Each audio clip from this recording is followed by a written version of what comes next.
Só para fechar a questão da mielinização, são personalidades, não deixam de ser, só que não são personalidades, são perfis, certo?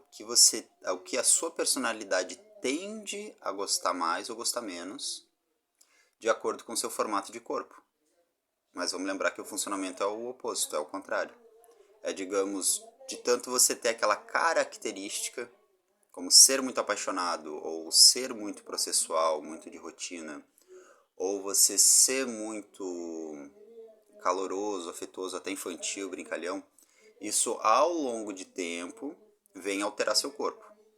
Mas o ponto-chave não é esse. O ponto-chave é como algumas coisas emocionais, abstratas, intangíveis, vêm a se refletir no tátil sólido tangível. Por exemplo, vergonha, a pessoa cria uma defesa, uma casca para se proteger. Ou no caso da rigidez da paixão, a pessoa se vê ansiosa, desejosa de liberdade, e isso tende a levar ela a uma rebeldia, não necessariamente rebeldia, mas um querer ser maior, um querer ser mais bonito, querer ser mais alto, querer ser mais brilhante, né? Ou o próprio conceito de jogador, o perfil jogador ou o perfil psicopatia.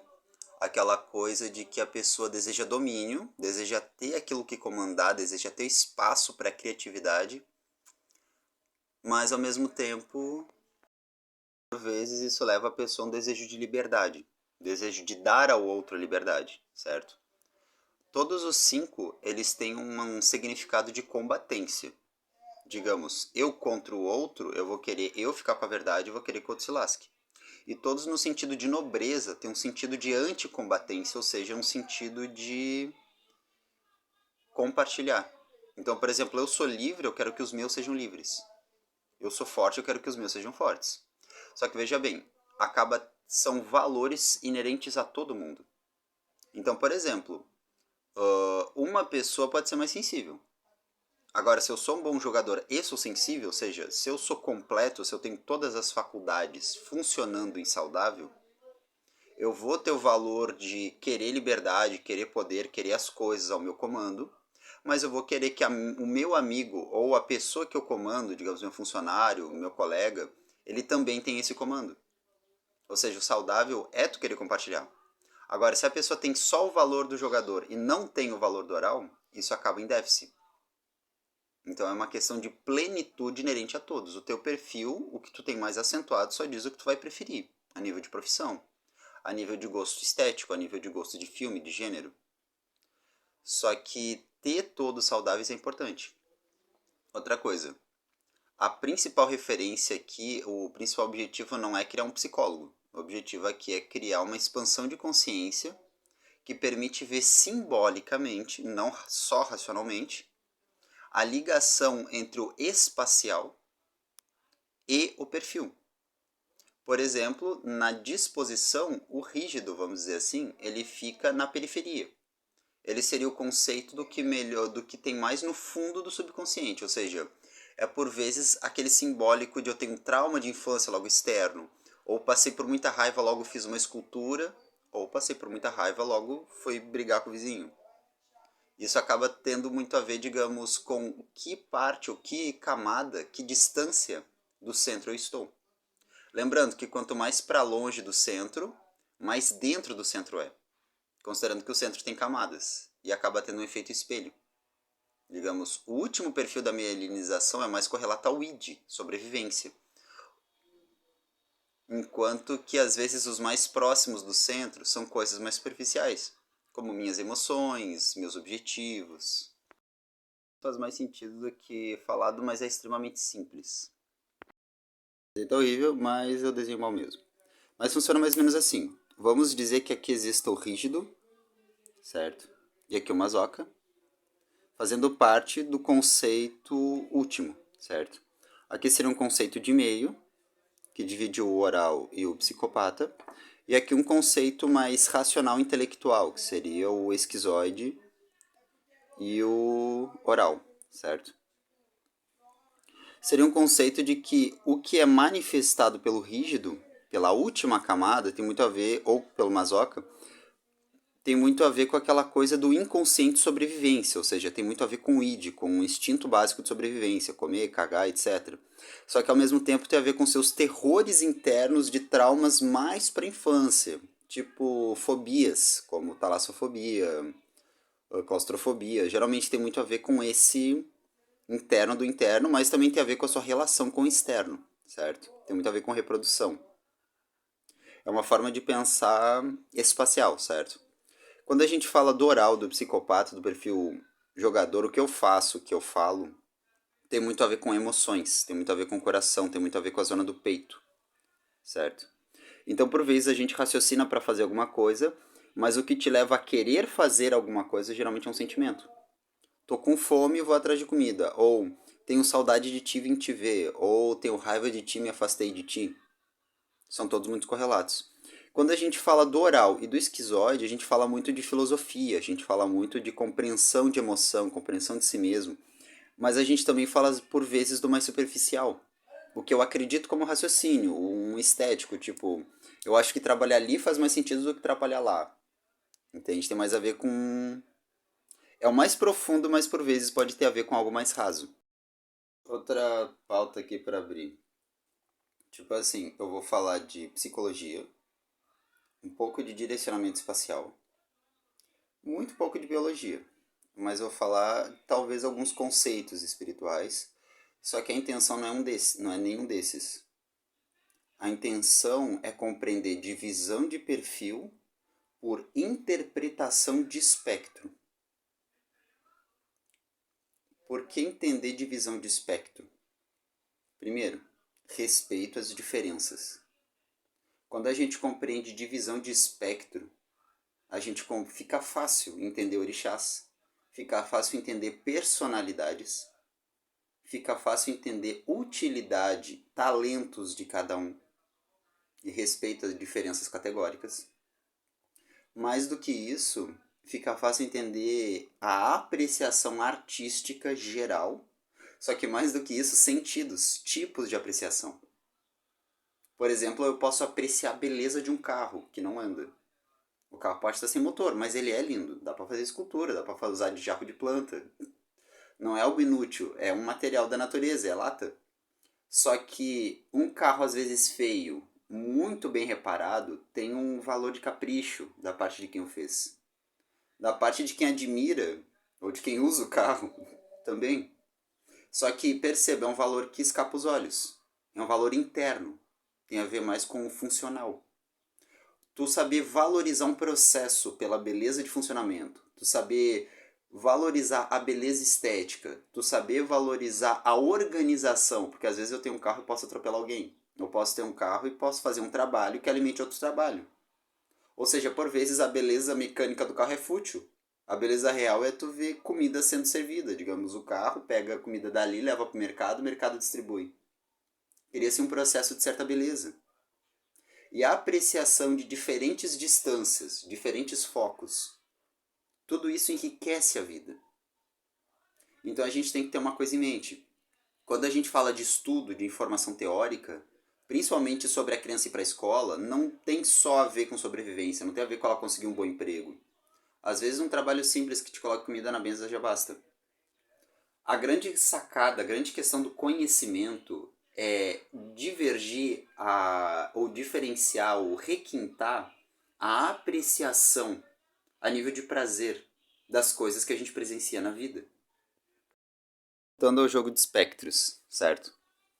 Que não deu para separar bem, porque meus desenhos, de novo, são um horror.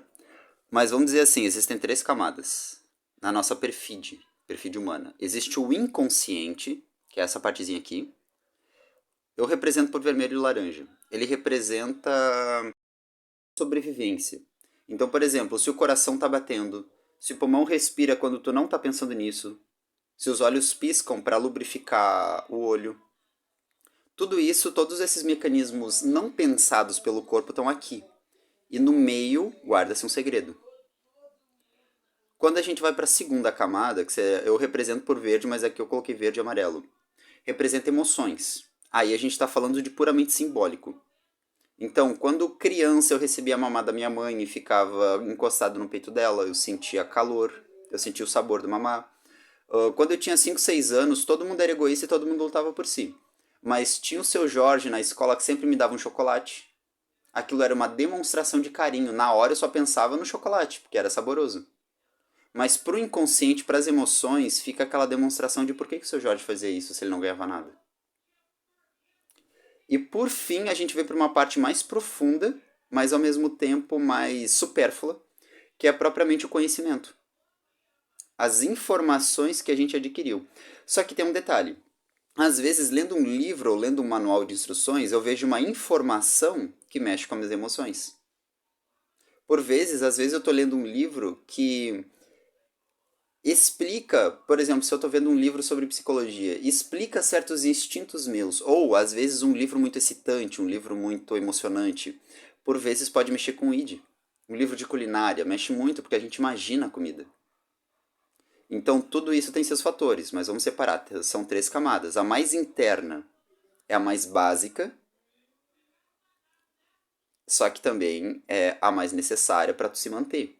A segunda diz muito sobre história, sobre o que você acumulou. E a terceira é a mais articulável. Aqui eu tenho a imaginação, a criação propriamente. Eu posso pegar e inventar com lições do passado. Aqui eu posso entender coisas novas, digamos assim. Só que quando a gente fala de espectro do corpo humano, vamos separar assim. Aqui é pelvis, ou seja, abdômen. Aqui é peito, peito e pescoço. E aqui é a cabeça. Ou seja, perceba, a cabeça acaba ficando por último. Isso tem a ver com uma coisa que eu já expliquei no outro dia, é que o nosso corpo ele tem uma formação cefalocaudal. Ou seja, essa parte do meio, a mais importante, ela vai sendo empurrada por último. Ou seja, na linguagem corporal, aqui fica o id. Aqui fica o instinto de sobrevivência. Aqui ficam as emoções, ou ego. E aqui, na verdade, fica superego, fica conceitos de inteligência ou separação de conceitos, certo? Só que veja da seguinte maneira, ele é mais ou menos como se fosse um eco, não de morcego. O morcego ele usa o eco para enxergar, ele berra e volta e com isso ele tem uma visão tridimensional. Eu me refiro mais ao eco do golfinho. Por que o golfinho? Porque o golfinho, ele não tem só esse poder, o golfinho consegue fazer um holograma, ele consegue fazer uma miniatura tridimensional do que ele ouviu. Então, por exemplo, um morcego, ele consegue ouvir teus batimentos cardíacos. O golfinho consegue ouvir teus batimentos cardíacos e desenhar o coração que tem dentro da pessoa. Então, quando se fala na espiritualidade de espíritos que vêm para cura, muitas vezes a gente imagina um médico, né, uma pessoa formada. E não é. Por vezes é um animal, é um espírito, um ser, que por seus próprios órgãos, por sua aptidão e por sua função de curar, tem o poder de ver interno que parte do seu corpo está doente ou não está doente. É tipo um Byakugan, vamos dizer assim. Mas voltando à questão de espectro, espectro é um conceito de onda. Por exemplo, temos aquela pergunta: por que o céu ele é azul celeste? E por que o sol é amarelo? Eventualmente na natureza existe um efeito. Quando o sol bate na atmosfera, o azul ele é uma cor, ele é uma onda extremamente fraca e muito fina. Ou seja, bate em poeira, oxigênio principalmente, ele se espalha. Ele não vem reto para os nossos olhos. Já cores como amarelo, vermelho, eles atravessam. Então, por exemplo, se a gente olhar para o céu, às vezes quando o sol está se pondo, o vermelho ele rasga o céu e deixa o céu um avermelhado. Mas quando a gente olha no sol do meio-dia, o sol se mostra amarelo. Ele não consegue ter cores mais pesadas porque é muito claro, muito próximo do branco. Então a gente vê amarelo. Mas pro espalhado a gente é leve demais pra gente ver um azul escuro. A gente acaba vendo um azul mais clarinho. Quando chegar em cada cor ou em cada espectro, um espectro nada mais é do que uma onda, um intervalo ou uma frequência. Ou como eu gosto de fazer a piada, com que frequência você vai ao mercado? Com que frequência é batido o tambor? Ou com que frequência a nota dó no violão, a corda, vibra quando ela faz o dó no violão, digamos assim. Frequência nada mais é do que isso, é só espaço de tempo, com quanto tempo ou com quanto menos tempo você faz algo. Quando qualquer uma desses intervalos ele chega ao dobro, aí a gente tem uma exceção, o que a gente chama de infra ou ultra. Então, por exemplo, se o vermelho ele fica mais vermelho, digamos dó, ré, mi, fá, sol, lá, si, dó, vem o vermelho de novo. Dentro da luz é a mesma coisa. Existe o ultravioleta e acima do vermelho temos o infravermelho, ou seja, essa disposição ela tende a se repetir. Verde aqui no meio, mas tudo bem. Vou colocar um verde fraquinho. Tô com um pouco coração hoje. Mas vamos voltar a essa questão dos perfis. Se a gente fosse colocar de pé, seria como se fosse, como eu falei aqui, cabeça. Aqui seria peito. Teu coração, fala. Ego. Quando a gente fala de 7 corpos, a gente tem o corpo átmico, corpo mental superior, corpo mental inferior, refere-se a conhecimento de formas tangíveis. Quando a gente fala de corpo energético, a gente está falando daqui, ou seja, corpo astral. O conceito de astro tem a ver com estrela. E o Manipura, dentro dos chakras, é justamente o plexo solar. É justamente o conceito de ser visto, de mostrar o peito para ser visto. Mas tem muito a ver com autoestima e com ego.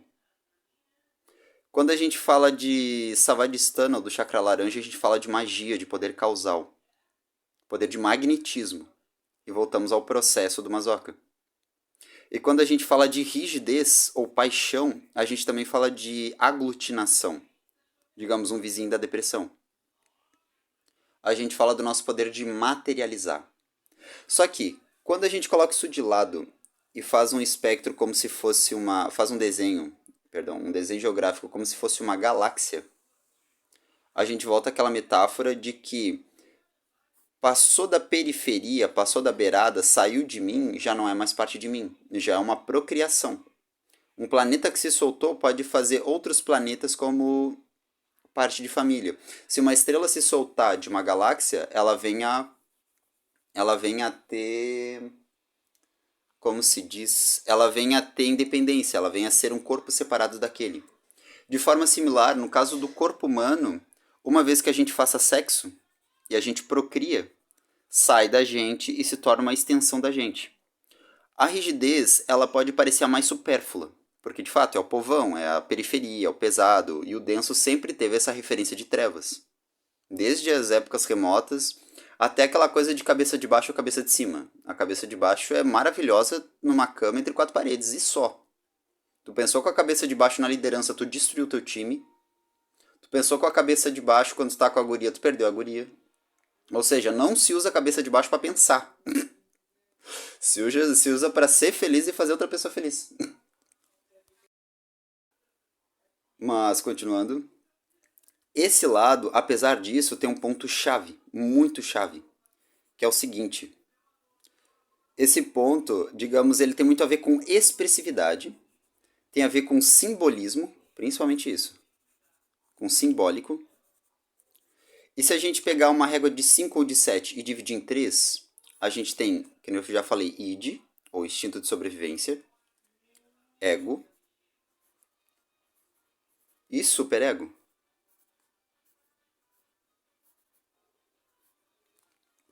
O que acontece? Essa parte, se a gente fosse dividir em deuses gregos para ficar mais fácil de entender, a gente tem Zeus, a gente tem Poseidon, ou sentimento,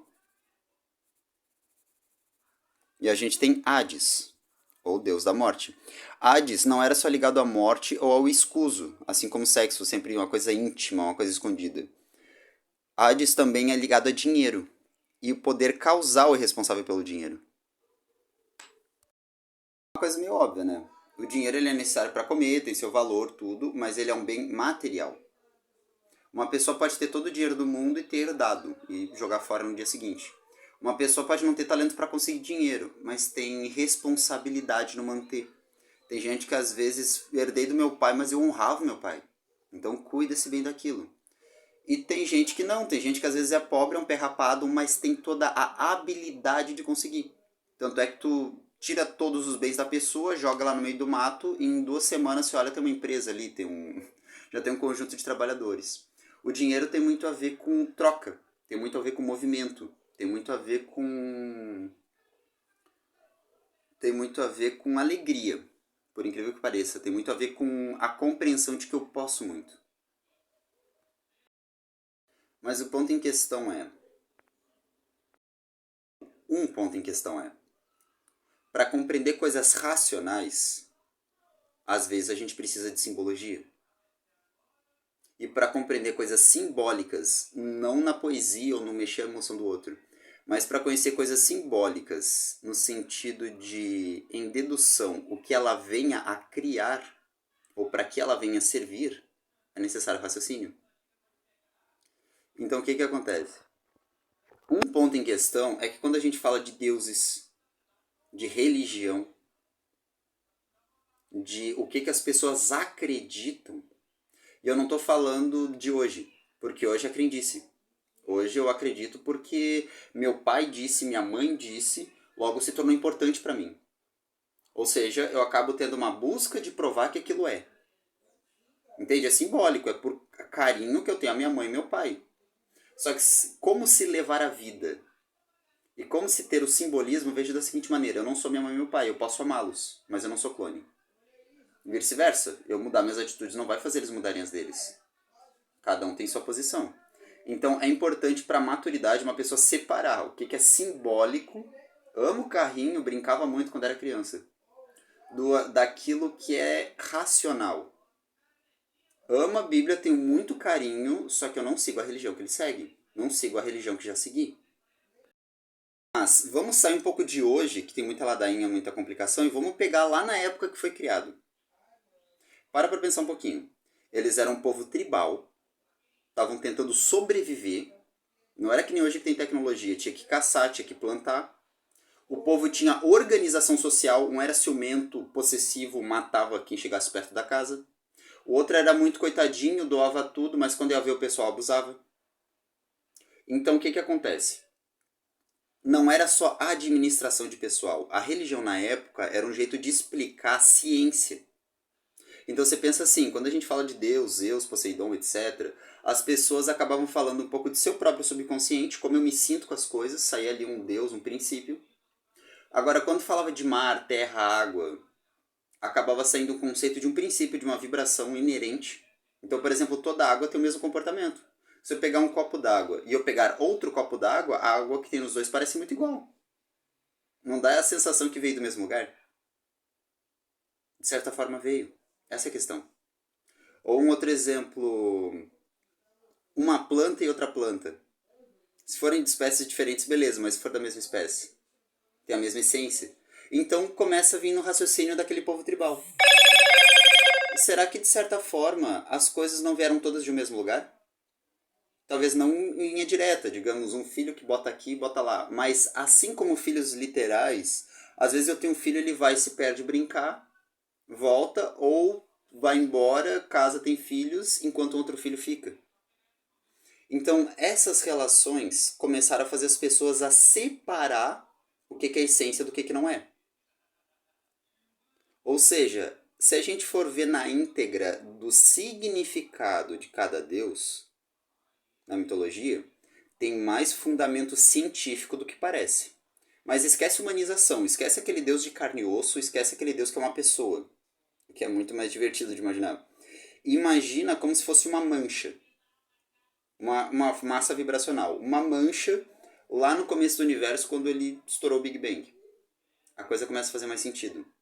Alguns astros se organizam de um jeito, outros astros se organizam de outro, e a submistura de um com o outro acaba gerando um novo tipo. Quando a gente fala de vibração ou de música, vários acordes podem fazer um novo acorde. Só que, quando a gente fala de vibração, a gente também está falando de azeite, de líquido. E quando a gente fala de líquido, a água não se mistura com azeite.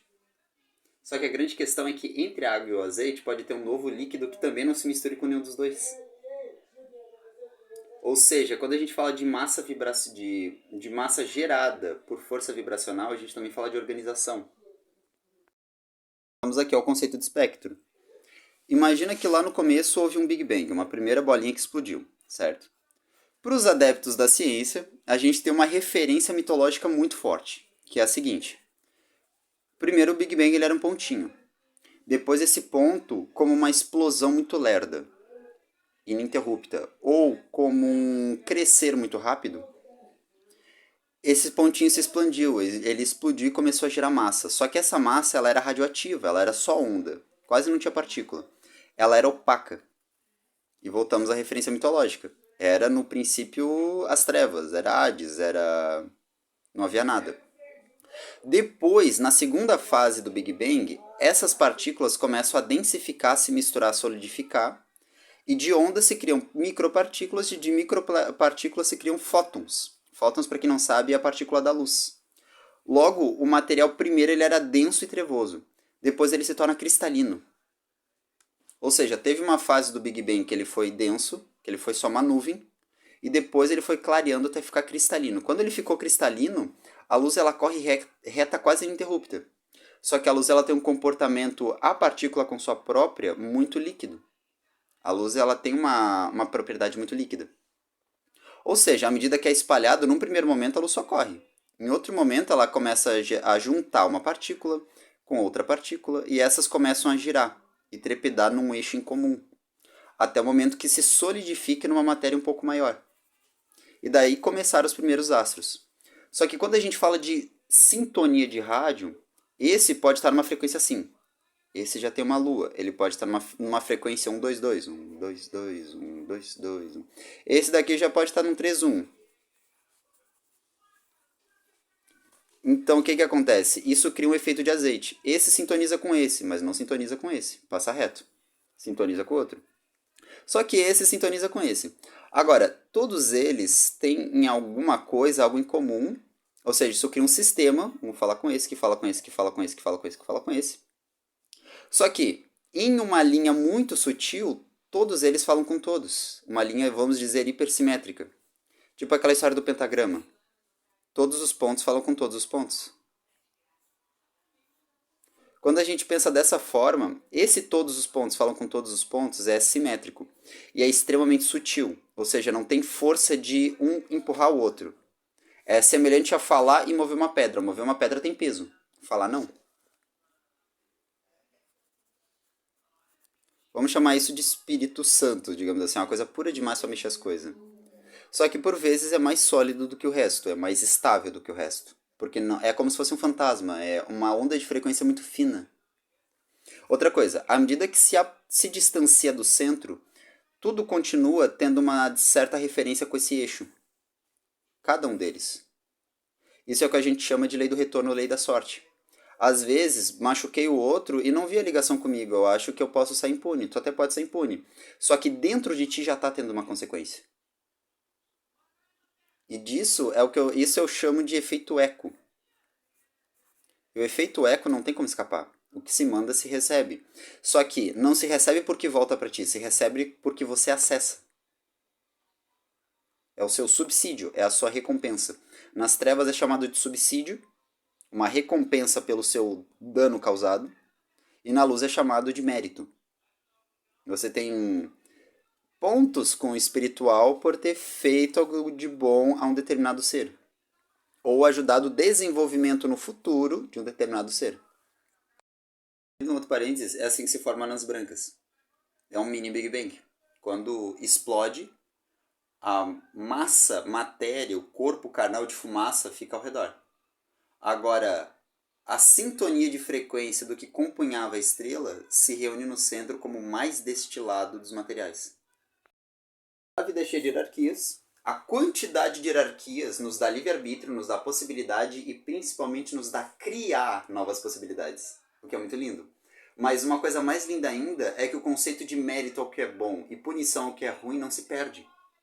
Sempre, por mais que a gente crie novas ideias, novas hierarquias, novos mecanismos, novos sistemas, sempre vai ter aquela hierarquia do mais puro, mas ser o que menos move, e o do mais pesado que faz logo de cara, mas é a periferia. Ele é um servente do mais puro.